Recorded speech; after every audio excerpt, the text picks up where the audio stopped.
사람들이 예수께 말하였다. 요한의 제자들은 자주 금식하며 기도하고 바리새파 사람의 제자들도 그렇게 하는데 당신의 제자들은 먹고 마시는군요. 예수께서 그들에게 말씀하셨다. 너희는 혼인잔치의 손님들을 신랑이 그들과 함께 있는 동안에 금식하게 할 수 있겠느냐? 그러나 신랑을 빼앗길 날이 올 터인데 그날에는 그들이 금식할 것이다. 예수께서는 그들에게 또 비유를 말씀하셨다. 새 옷에서 한 조각을 떼어내서 낡은 옷에다가 대고 깁는 사람은 없다. 그렇게 하면 그 새 옷은 찢어져서 못 쓰게 되고 또 새 옷에 떼어낸 조각은 낡은 옷에 어울리지도 않을 것이다. 새 포도주를 낡은 가죽 부대에다가 넣는 사람은 없다. 그렇게 하면 새 포도주가 그 가죽 부대를 터뜨릴 것이며 그래서 포도주는 쏟아지고 가죽 부대는 못 쓰게 될 것이다. 새 포도주는 새 부대에 넣어야 한다. 39절 다 함께 읽겠습니다. 시작. 묵은 포도주를 마시고 나서 새 포도주를 원하는 사람은 없다. 묵은 포도주를 마신 사람은 묵은 것이 좋다고 한다. 아멘. 우리가 너무나 잘 알고 있는 말씀이기도 합니다. 지난 주일에 이어서 계속 연결되어지는 말씀입니다.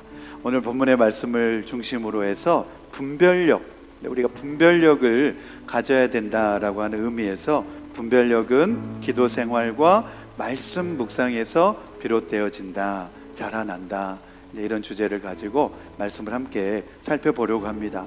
지난 주일에 전하였던 말씀의 내용에 보면 예수님께서 세관에 앉아있던 레위를 부르시고 단순히 부르신 게 아닙니다.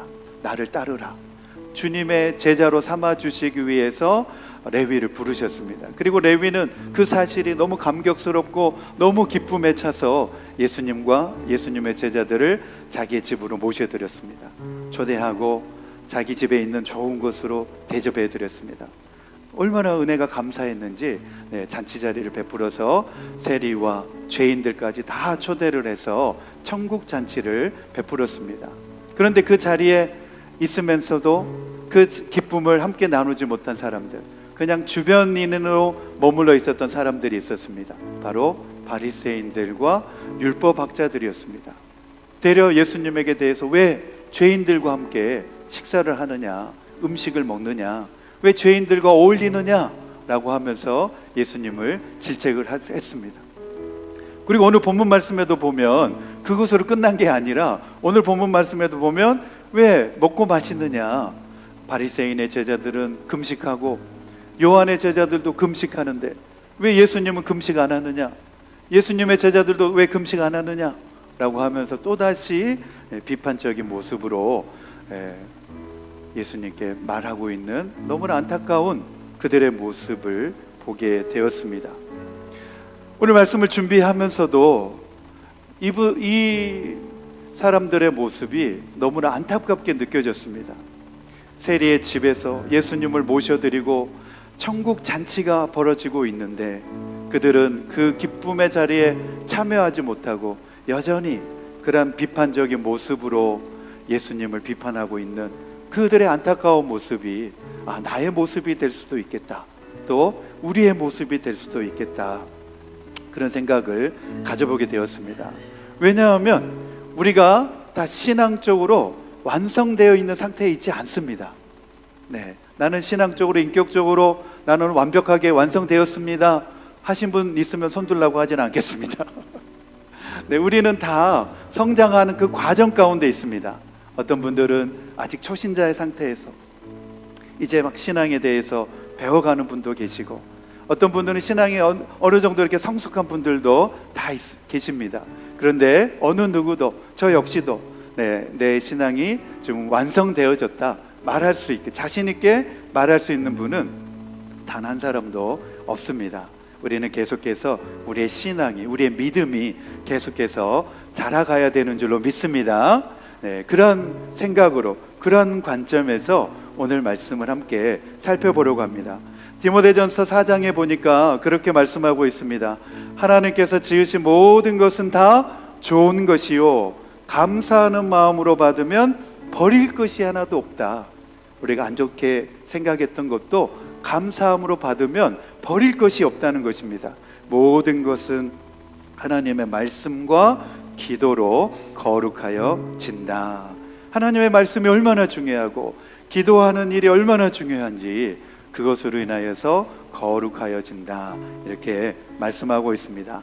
마찬가지로 우리가 신앙적으로 성숙해지고 영적인 분별력을 갖기 위해서는 하나님의 말씀을 잘 들어야 되고 기도 생활을 우리 매일매일 끊임없이 해야 된다라는 사실입니다. 오늘 말씀 듣기 전에 이 시간에 우리 하나님 말씀 잘 듣고 우리 기도 생활하면서 우리의 내면이 건강해지고 거룩해지게 하옵소서. 우리 소리 내어서 주여 한번 부르시고 다 함께 기도하겠습니다. 시작. 주여. 아버지 하나님 감사합니다. 어느 누구도 우리는 완벽한 사람이 없습니다. 다 불완전합니다. 어느 누구도 완성된 신앙 생활을 하고 있는 사람이 없습니다.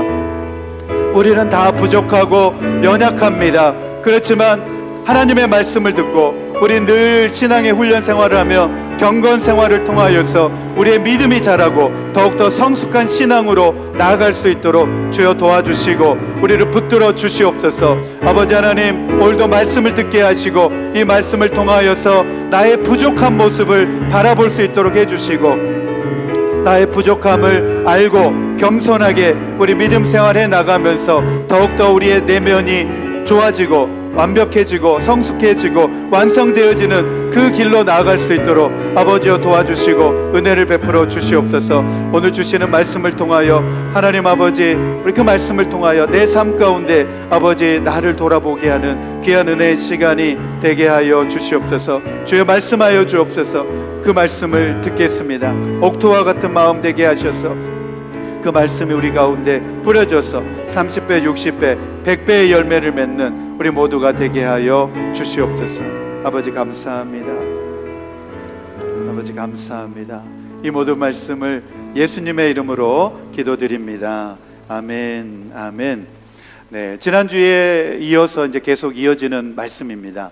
레위 집에서 있었던 바리새인들과 예수님의 대화의 말씀입니다. 지난주에는 이제 왜 죄인들과 함께 어울려서 예수님이 식사를 하느냐라고 말했다면, 오늘은 이제 왜 금식하지 않느냐라는 주제를 가지고 바리새인들과 율법학자들이 예수님에게 질문하는 것을 볼 수 있습니다. 바리새파 사람들과 율법학자들이 왜 죄인들과 어울려서 함께 먹고 마십니까? 이러한 질문에 대해서 예수님이 아주 현명한 대답을 하셨습니다. 누가복음 5장 31절에서 32절 말씀에 보면 이렇게 말씀하셨습니다. 건강한 사람에게는 의사가 필요하지 않으나 병든 사람에게는 필요하다. 너희는 너희 스스로 건강하다고 생각할지 모르지만, 그러나 이 사람들, 레위 집에 초대받은 이 사람들, 레위를 비롯하여 죄인들과 세리들은 병든 사람이나 마찬가지다. 그들에게는 의사가 필요하다. 나는 의사다. 지금 이 말씀을 예수님이 해주신 것입니다. 그러면서 나는 의인을 부르러 온 것이 아니라 죄인을 불러서 회개시키러 왔다. 그렇기 때문에 이들과 함께 어울려서 함께 교제하고 식사하는 것은 너무나 당연한 일이다. 그런 말씀을 해주신 것입니다. 병든 사람에게는 의사가 필요하듯 예수님의 사역에는 죄인이 필요하다. 죄인을 만나러 오셨다는 겁니다. 저와 여러분을 위하여서 우리 예수님 이 땅에 와 주신 줄로 믿습니다.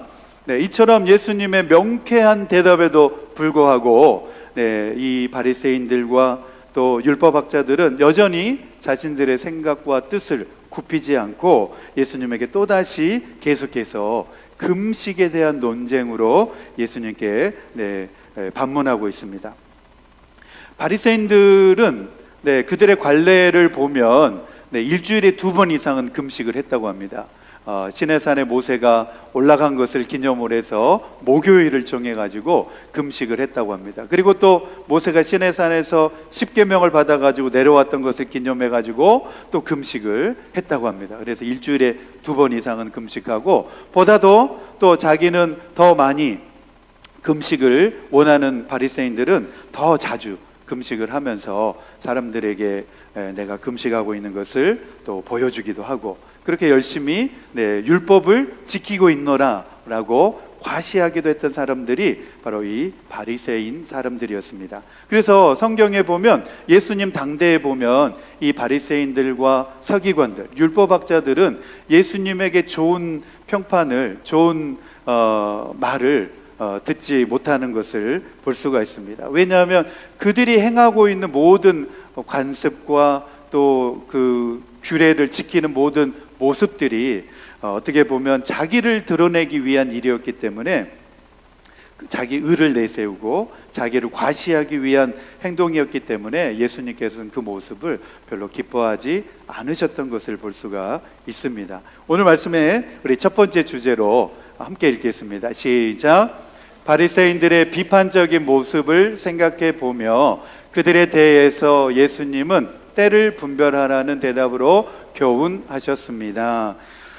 바리새인들이 왜 이렇게 예수님에 대하여서 또 예수님의 사역에 대하여서 비판적인 모습을 보였을까?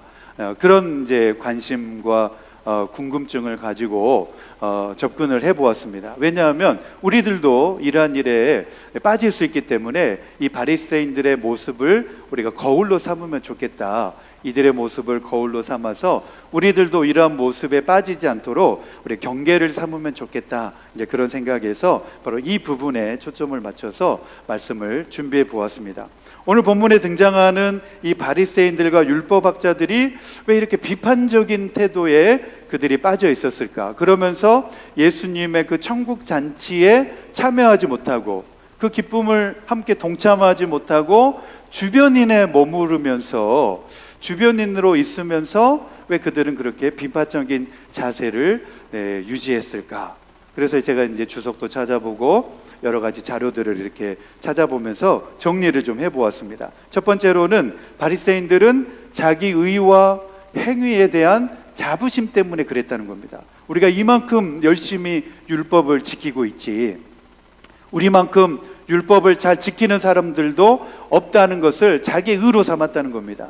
그래서 오직 그 행위에, 율법을 지켰느냐 지키지 않았느냐 그 준수 여부에만 자신들의 관심을 가지고 자부심을 가지고 있었기 때문에 그들은 줄곧 비판적인 모습으로 있었다는 것입니다. 자신들이 하고 있는 금식, 기도 생활, 구제하는 것, 그것만을 가지고 만족으로 삼았다는 것입니다. 그래서 그것을 하지 못하는 사람들은 비난하고 정죄하고 그러다 보니까 비판적인 모습에 빠져 있었다는 것입니다. 두 번째로는 기득권에 대한 위기의식 때문에 그랬다는 겁니다.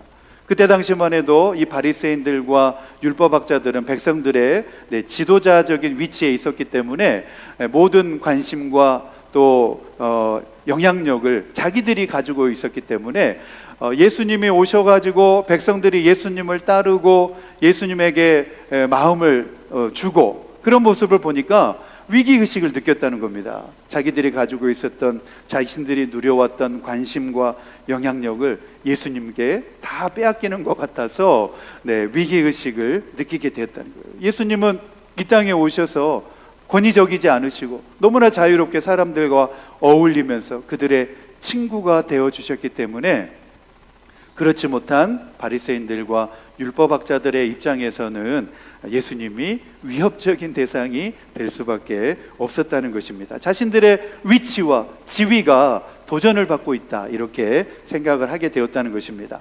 세 번째로는 아주 이들에게 아주 고질적으로 자리 잡고 있었던 형식주의적인 신앙의 함정 때문이라는 거예요. 형식주의적인 형식. 그 율법의 본질은 다 놓쳐버리고 율법을 지켰느냐 지키지 않았느냐, 누가 더 많이 지켰느냐 하는 관심사 때문에 형식주의로 전락을 해버렸다는 겁니다. 누가 금식을 얼마나 많이 했느냐, 안식일을 누가 더 잘 지키느냐, 정결 예식을 누가 더 많이 행했느냐 라고 하는 이 행위에 치달아 있다 보니까 그걸 가지고 다른 사람들을 계속해서 판단하다 보니까 계속해서 비판적인 자세에 빠질 수밖에 없었다는 것입니다. 그 안에 담긴 하나님의 마음과 본질에는 관심이 없었던 것이죠. 마지막으로 영적 교만과 배타성 때문이다, 이렇게 정리를 해 놓았습니다. 내가 가장 많이 율법을 알고 내가 가장 많이 율법을 더 많이 지키고 금식을 더 많이 하고 이런 일에만 관심이 있다 보니까 내가 다른 사람들보다 더 우월하다, 그렇게 하지 못하는 사람들에 대해서 내가 더 우월하다, 우수하다, 내가 더 완벽하다, 내가 신앙적으로 더 성숙하다, 이런 교만한, 자기 교만이죠. 자기 교만에 빠져 있었다는 것입니다. 그러면서 내가 하는 것이 옳다, 내가 하는 일이 옳다, 항상 이렇게 생각하면서 다른 사람이 하는 일들에 대하여서는 배타적으로 대할 수밖에 없다는 것입니다. 그러면서 다른 사람을 비판하게 되었다는 것입니다.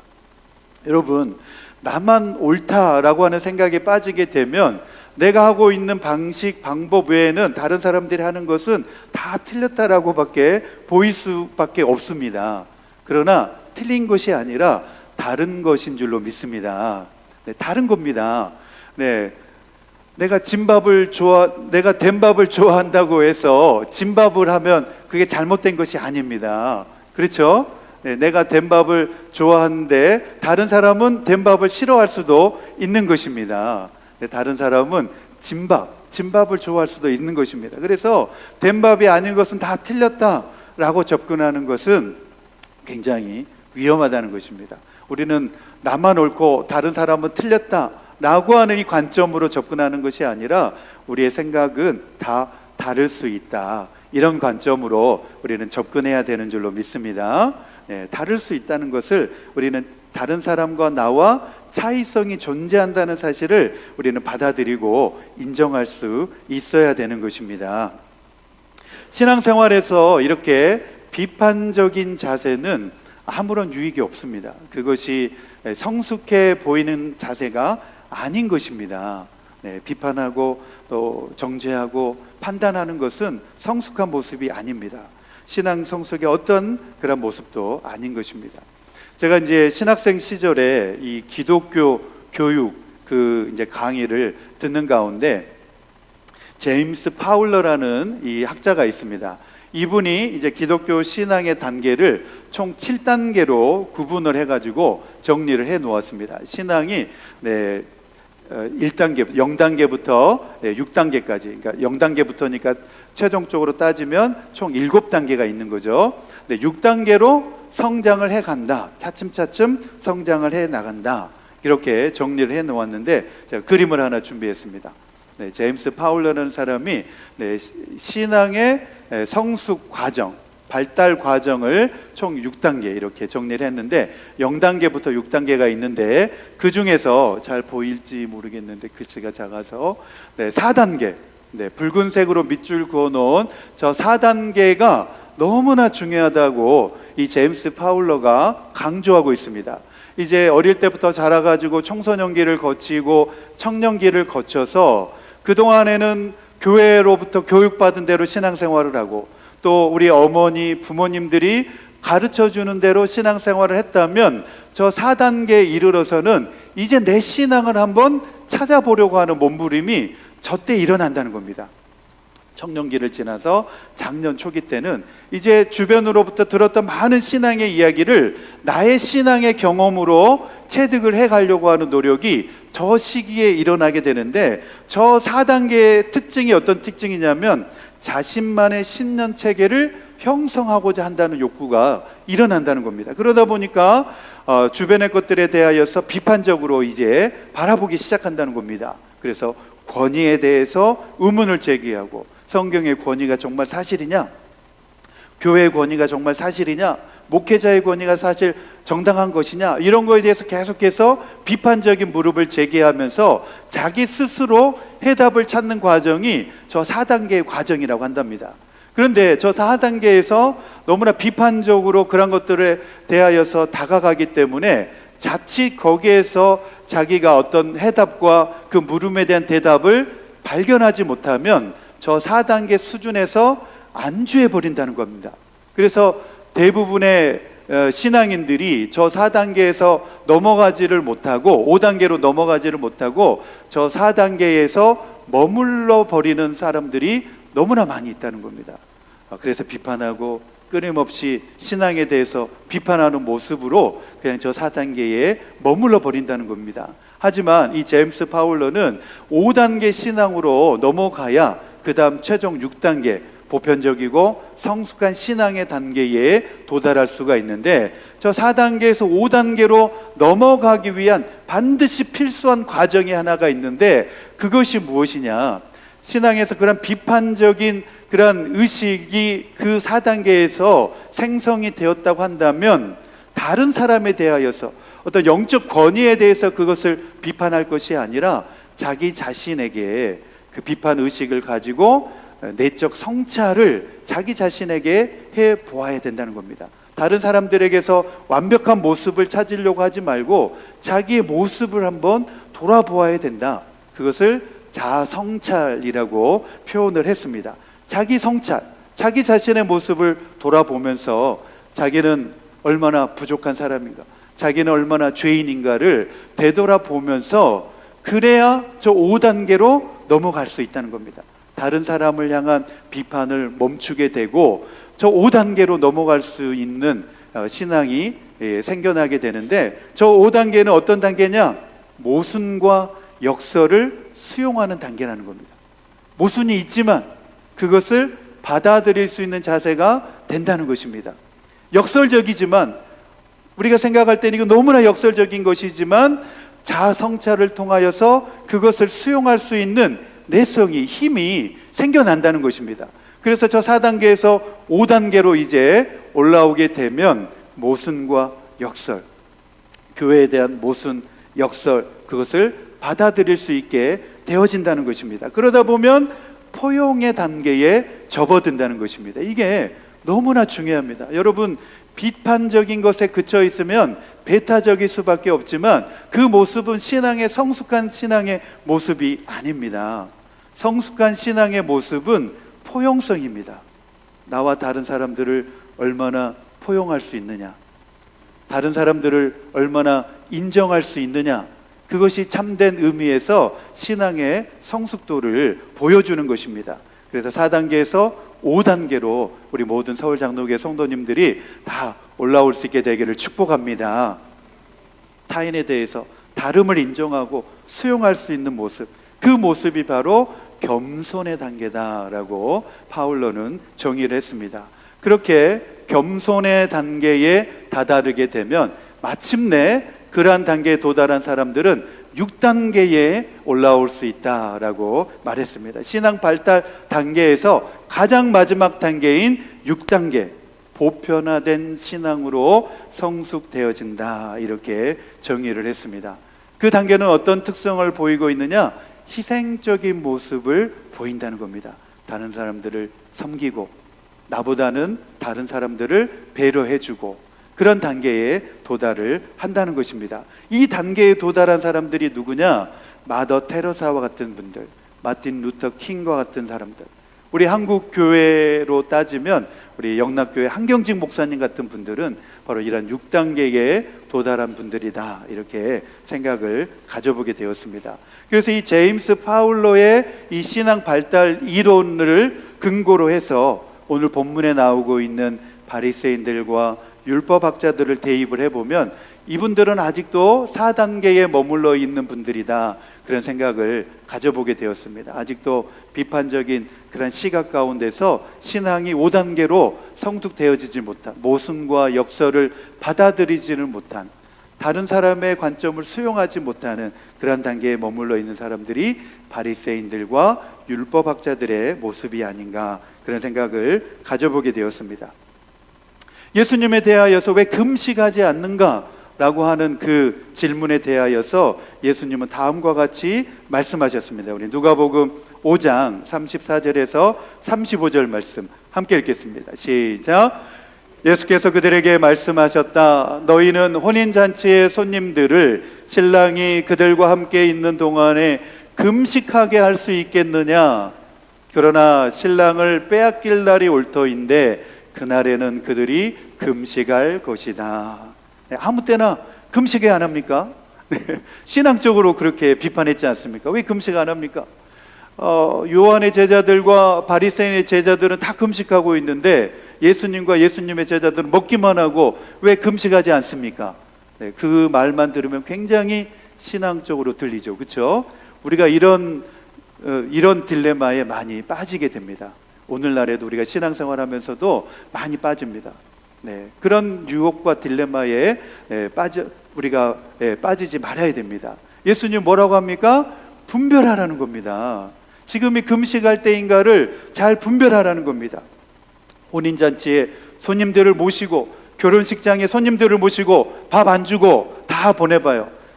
결혼식에 왔던 손님들이 좋아할 사람이 누가 있겠습니까? 그렇죠? 네, 예수님이 혼인잔치의 신랑이라는 겁니다. 그리고 그 자리에 초대받은 예수님의 제자들과 레위와 죄인들과 세리들이 다 혼인잔치에 이 신랑의 초대를 받아서 기쁨과 또 감사를 누리고 있는, 천국 잔치의 기쁨을 누리고 있는 시간이라는 겁니다.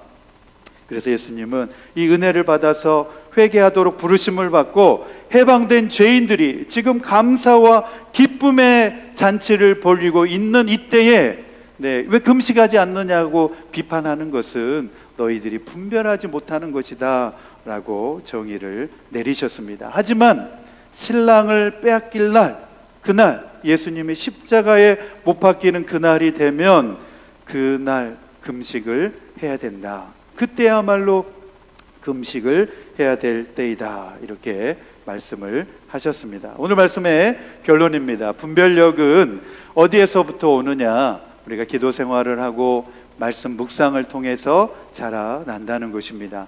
분별력이라고 하는 것은 내가 교회 생활을 오래 했고 내가 얼마나 많이 지식적으로 알고 있느냐가 중요한 것이 아니라 바로 하나님의 마음을 영적으로 얼마나 민감하게 아느냐에 달려 있다는 것입니다. 하나님의 마음을 영적으로 내가 얼마나 민감하게 내가 느끼고 있느냐에 달려 있다는 것입니다. 그래서 분별력이 있는 사람은 어떤 상황 속에서 하나님의 뜻이 무엇인가를 묻게 되고 이것이 하나님의 때인가를 늘 기억하고 또 묻고 하나님의 뜻에 따르려고 하는 노력을 한다는 것입니다. 세상의 소리에 휘둘리지 않고 오직 하나님의 말씀을 붙잡고 하나님의 뜻에 순종하며 믿음의 길을 올곧게 걸어간다는 것입니다. 실천을 위한 적용입니다. 우리 첫 번째 같이 읽겠습니다. 시작.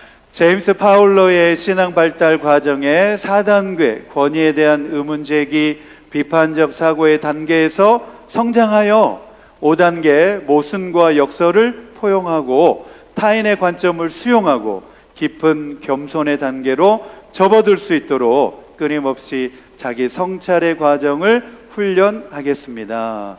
나 자신을 늘 매일매일 성찰하는 과정이 반드시 필요한데 말씀을 읽고 묵상하고 기도 생활하면서 경건 생활을 통해서 우리가 자기 성찰을 해나갈 수가 있습니다. 두 번째입니다. 같이 읽겠습니다. 시작. 바리새인들처럼 겉모습만 보고 쉽사리 비판적으로 빠지지 않고 기도 생활과 말씀 묵상을 통해 하나님의 마음을 아는 영적 민감함과 분별력을 가지고 살겠습니다. 아멘. 우리 매일매일 기도 생활해야 됩니다. 우리 매일매일 말씀 읽고 묵상하면서 우리 그렇게 믿음이 자랄 수 있도록 성숙해져 갈 수 있도록 힘써야 될 줄로 믿습니다. 아멘. 오늘 말씀 생각하시면서 우리 찬양팀 나오시고 5월 주제 찬양 부르시면서 믿음으로 함께 우리 결단하겠습니다. 우리 다 자리에서 일어나셔서 우리 찬양하시겠습니다. 이 땅의 동과서 남과 북.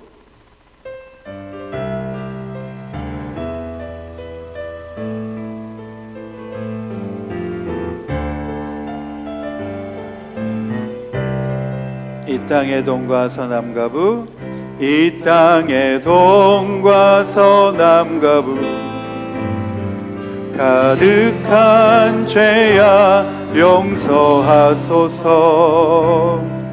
모든 우상들은 무너 주님만 높이는 나라 되게 하소서. 이 땅에 지친 영혼에게 모든 영혼 주 예수 사랑 알게 하소서.